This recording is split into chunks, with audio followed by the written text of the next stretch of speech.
नमस्कार दोस्तों। यह कहानी फ़कीरदास नाम के एक कंजूस की है। उसके पास कई एकड़ ज़मीन थी। खेती करने के लिए फ़कीरदास ने कई मजदूरों को रखा हुआ था। वह साहूकारी भी करता था। लोगों को कर्ज देकर फ़कीरदास उनसे मोटा ब्याज ऐंठता था। उसकी कंजूसी ने भी धन जोड़ने में उसकी काफ़ी मदद की। इस तरह वह गांव का सबसे धनी व्यक्ति बन गया।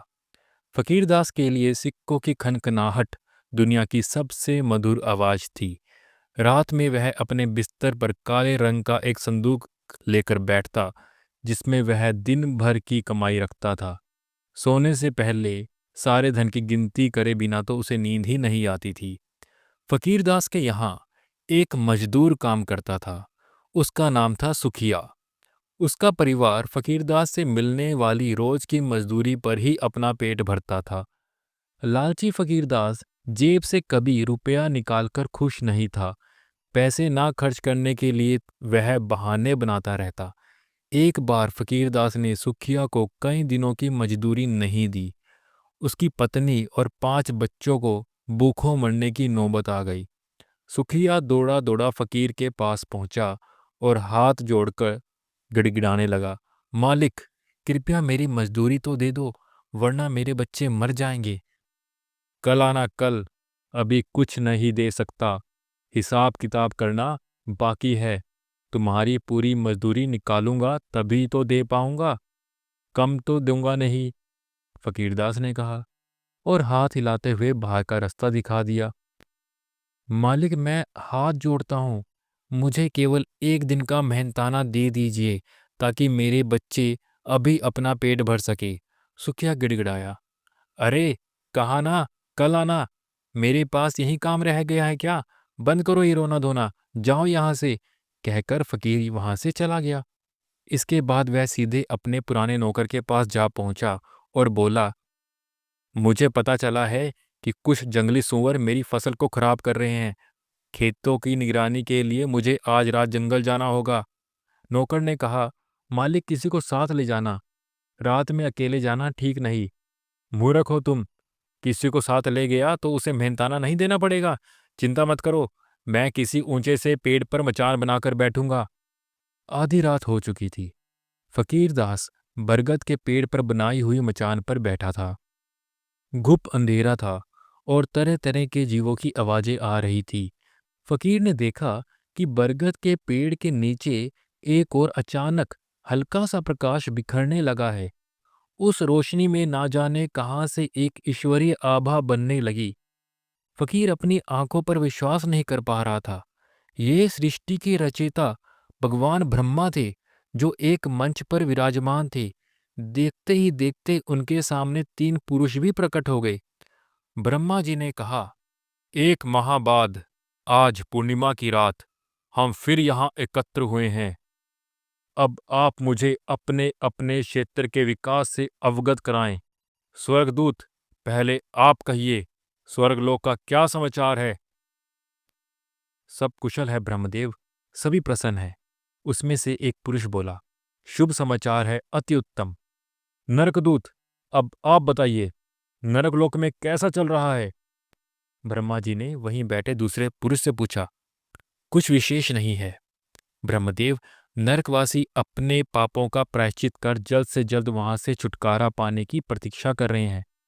इसके बाद ब्रह्मदेव ने तीसरे पुरुष की ओर देखा और बोले, आप बताइए पृथ्वीदूत, पृथ्वी पर क्या हो रहा है? हे देव, पृथ्वी के अधिकांश भागों पर लोग आनंदमय जीवन व्यतीत कर रहे हैं। बस नजदीक के गांव में एक गंभीर समस्या खड़ी है।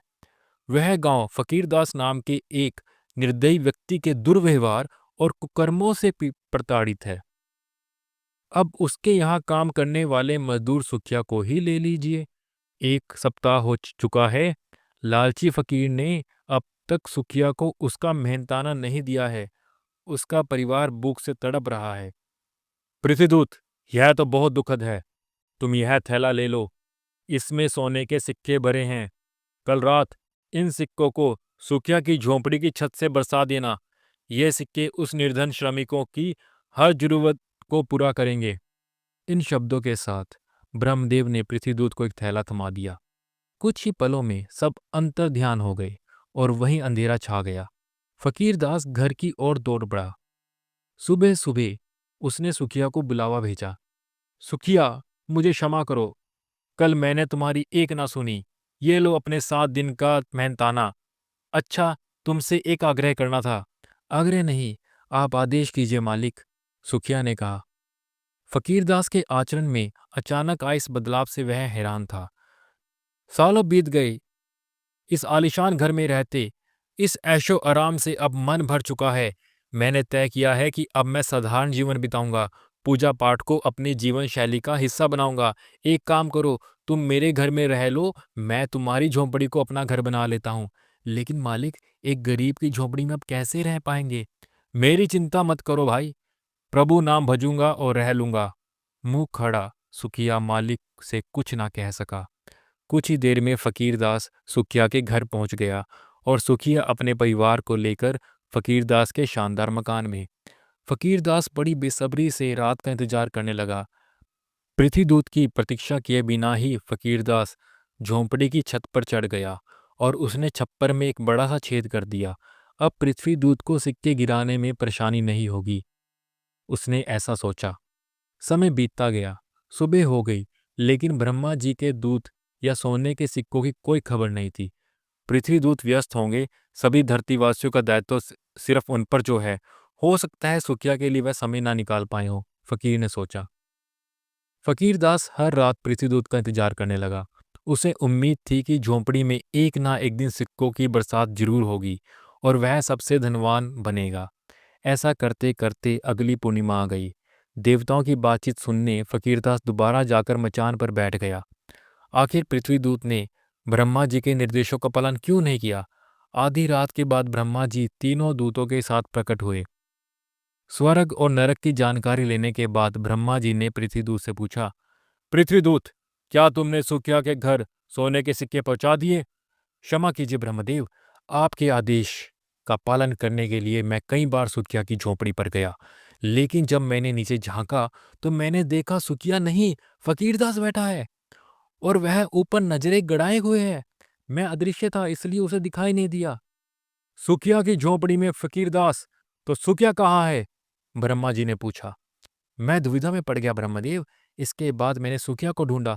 आपको आश्चर्य होगा ब्रह्मदेव, सुखिया फकीरदास के घर रह रहा है। अच्छा, तो यह बात है।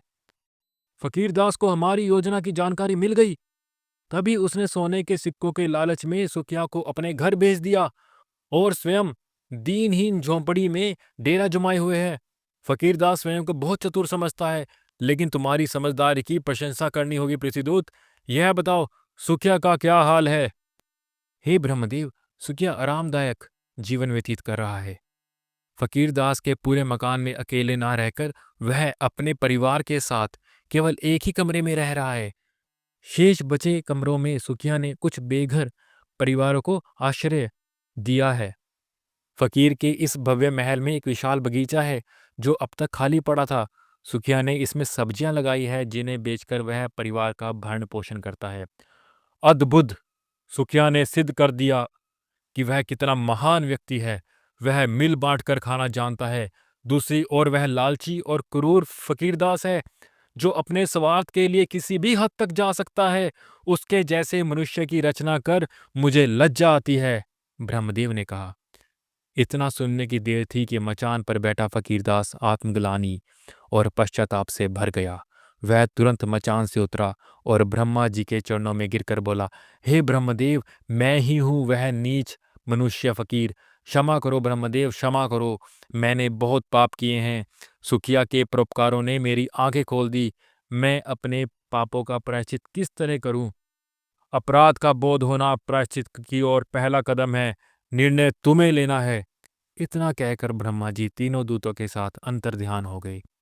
फकीरदास झोंपड़ी में लौट आया और गहरी सोच में डूब गया।